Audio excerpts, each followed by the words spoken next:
ایک عام انسان کی طاقت کیا ہے؟ آخری بار وہ ہاتھ اٹھائے، ایک مقام آیا، ہاتھ کی طاقت ختم، سننا شروع کرے، ایک مقام آیا، سماعت کی طاقت ختم، دیکھنا شروع کرے، ایک مقام آیا، نکاح کی طاقت ختم۔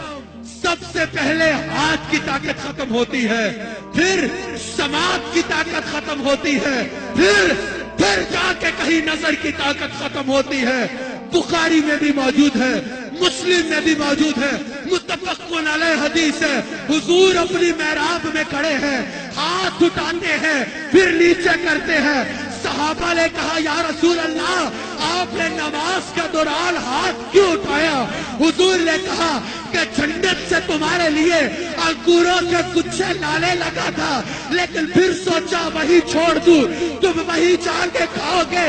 ہاتھ اٹھایا، ہاتھ جنت تک پہنچ رہا تھا، چاہتا تو لے آتا۔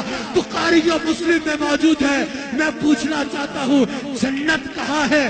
جنت 7 آسمانوں سے اوپر ہے۔ ارے جس کی ہاتھ کی قوت اتنی ہے کہ 7 آسمان اوپر ہاتھ پہنچتا ہے، اس کی سماعت کیا اتنی بھی نہیں ہوگی کہ کراچی سے کوئی یا رسول اللہ کہہ کے پکارے تو وہ سن سکے؟ حضرت میمونہ کہتی ہے، امام قسطلانی یہ حدیث لائے ہیں، ام المومنین حضرت میمونہ کہتی ہے، حضور وضو کر رہے ہیں، حضور فرماتے ہیں لبیک نصرتا، میں حاضر ہوں، مدد کر چکا ہوں۔ میں نے پوچھا یا رسول اللہ یہ کس سے باتیں کر رہے ہیں؟ حضور نے فرمایا مکہ میں وہ لوگ جو مسلمان نہیں ہیں لیکن مجھ سے وفا کا وعدہ کیے ہوئے ہیں، ان پر حملہ ہوا، مکہ میں کھڑے ہو کے انہوں نے کہا یا محمد آ، یا محمد آ، یا محمد آ۔ میں ان سے کہہ رہا ہوں کہ فکر نہ کرو، میں وہاں حاضر ہوں اور تمہاری مدد کر چکا ہوں۔ سوال یہ ہے، کوئی کافر پکارے تو میرے نبی سن لیتے ہیں، کوئی مسلمان حضور کا غلام حضور کا میلاد سجا کے پکارے تو حضور کیسے نہیں سنیں گے؟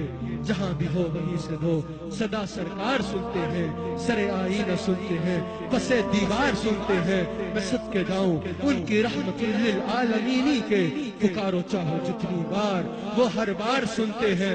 بڑا خوبصورت شعر ہے، کسی نے کہا کروں کیوں مجھ سے التجا، میرے سرکار سنتے ہیں، تو اپنا کام کر بادے صبا، میرے سرکار سنتے ہیں۔